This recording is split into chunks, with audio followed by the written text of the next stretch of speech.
Güzel misin? Sen kimsin ya? Ben seninle neden evlenmiş olabilirim acaba? Asıl ben seninle neden evlenmiş olabilirim? Pelin Hanım, arabanızı yıkadım. Benim arabam mı var? Welcome to Screen Recaps, and today we are going to recapping the movie In Your Dreams. The film opens by introducing Engin. Meanwhile, Pelin is also at a window contemplating the early morning scene.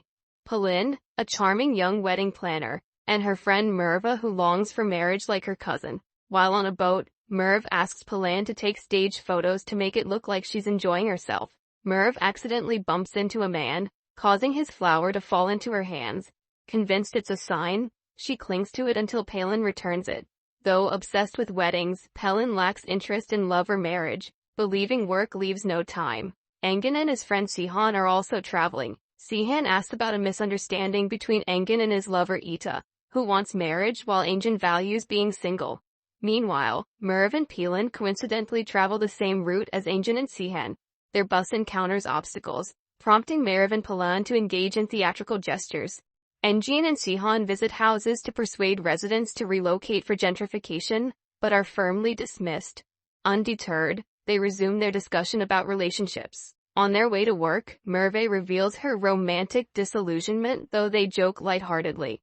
Arriving late, they face their manager's warning to comply with a client's demands. At Engin's home, his assistant updates his appointments, when his girlfriend Ada unexpectedly appears.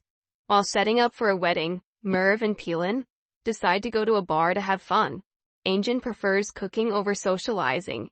We learn his dream to own a restaurant. Meanwhile, optimistic Merve believes they'll meet someone soon, though the men they encounter are elderly and persistent. Escaping, they unexpectedly find themselves with Engin and Cihan. Drawn together inexplicably, Pelin and Engin awaken shocked to be wearing wedding rings with no memory of their relationship. Further confusing things, they find evidence of being a married couple. Pelin's mother suggests it's a dream. Unable to recall their marriage, they argue about keeping distance while trying to make sense of the peculiar situation. Pelin gets a call from her friend Merve, who asks for help apologizing to their manager for being late to work. Pelin discovers she now owns a fancy car with a private driver, while Engin only has a bicycle. Rushing to work in a panic over being late, Pelin is surprised when the manager is kind instead of upset. To her shock, Pelin learns she is now the manager, and Engin no longer works there. It turns out Merve bought the company for Pelin as a gift. Confused, Engin goes to work as usual, only to be told by his assistant that he was fired. Engin wrongly accuses Cihan of stealing his job, before finding out Cihan married Etta, and fulfilled Engin's dream of opening a restaurant. Visiting the restaurant, Engin meets the chef, Emre, who worries about Engin's mental health. Taste testing dishes, Engin provides professional feedback to improve them. Reminded of Pelin, Engin regains his senses. Meanwhile, Pelin and Merve chat playfully, and Merve announces Pelin's pregnancy. Engin calls Pelin, wanting to escape this surreal situation and return to normal life. Pelin thanks Engin for buying her the company, but Engin insists on ending this dream. They decide to see a counselor about their relationship issues. The counselor interprets their story metaphorically, like a typical bickering married couple. Advised to relive their first meeting, Pelin has no such memories. Still skeptical, Engin nearly gets hit by a car, saved by Pelin. At the cinema in Pelin's diary, they try to recreate their first date, but have no memory of it. Their beach date attempt also fails, escalating when offended older men approach. Pushing the men into the ocean, Pelin feels discouraged, while Engin remains optimistic. Visiting Pelin's childhood neighborhood, Engin admits his company demolished it, angering Pelin, who demands divorce. Pulling Pelin back while pleading with her, they return home to find a surprise anniversary party Engin organized, but forgot. Emre serves soup Engin had crafted. Pelin learns Engin's mother died and his father is estranged. When Pelin says she's gaining weight and asks about having kids, their parents chime in that time is passing quickly. Despite Engin's reluctance, his parents insist on hearing the proposal story again. Originally, Engin had written a poem, and Pelin and the others eagerly awaited a recitation. Encouraged by Pelin, Engin hesitantly took a drink before beginning to recite the poem, though it fell short of the expected romanticism. As the night progressed, with attempts to reconnect through conversations with loved ones, they struggled to recollect their past. The arrival of Angin's father marked a turning point. Through their conversation, Angin realized their relationship had returned to normal, bringing him happiness to have his father back.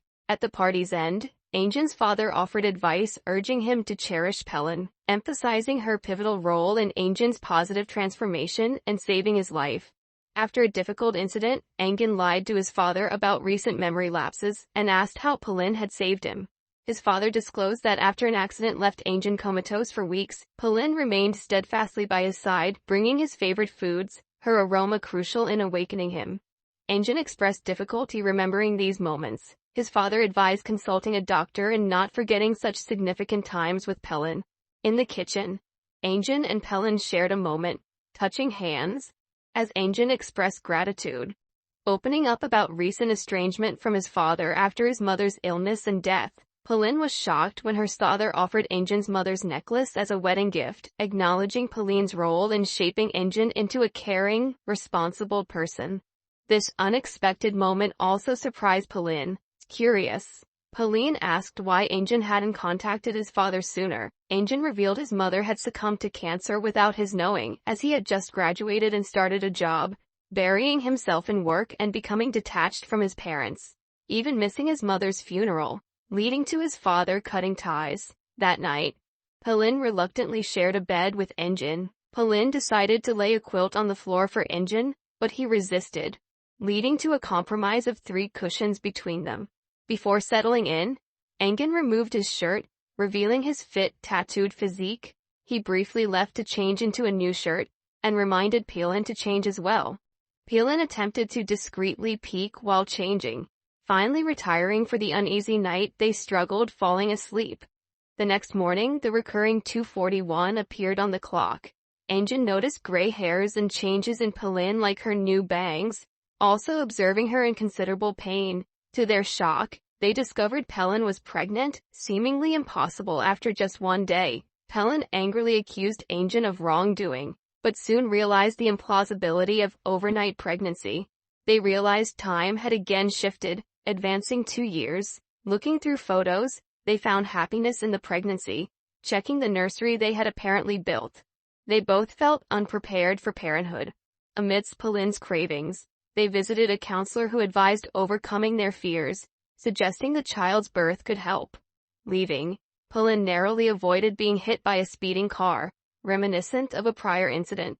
Discussing waking from this dream, Pelin revisited her diary, contemplating traumatic events that could trigger awakening. She decided on renewing their vows. On the proposal day, Pelin made coffee that Angin disliked. Emma's family discussions about the birth to Ming. Pelin felt labor pains. Soon her waiter broke, and Angin led her to the hospital, arriving safely. Angin waited outside as Pelin quickly delivered. Brushing her cheek affectionately, they welcomed their baby girl. As they argue over the name, the nurse is thankful the argument did not wake the baby. Angin and Pelin decide on a name, sparking another argument. The nurse advises Pelin to rest and asks Angin to leave the room.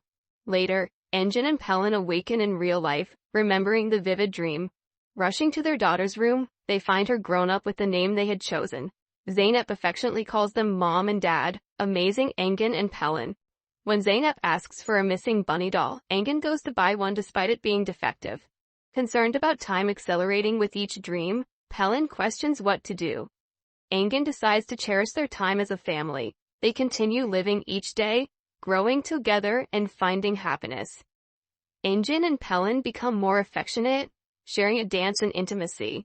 Angin confesses he no longer cares if it's a dream, because he's happy. Pelin agrees, grateful for the best days of her life. However, the next morning, Angin wakes up alone, while Pelin wakes up at home, realizing it was a dream. She tells Merv about falling for a young man named Angin. Though happy, both sense something missing now. They search for each other online but struggle to reconnect. Angin convinces himself to move on as his luxurious life resumes. Pelin quits her job, encouraged by Merv to reach out to Angin despite fearing rejection. Angin has an epiphany, selling his business to live the dreamed life, reconciling with his father. Reminded of his dream woman, Angin breaks up with Ida, leaving her heartbroken. Later, Angin and Pelin separately revisit meaningful dream locations. When Pelin sees Angin with Ida, she assumes romance and gives up, but Angin calls Pelin's name and is hit by a car rushing to her, entrusting her with his mother's necklace. Angin asks Pelin to keep their dream alive. Months later, their wedding reveals Pelin saved Angin and found happiness together. Years later, their dream fully realizes when Pelin gives birth to the same dream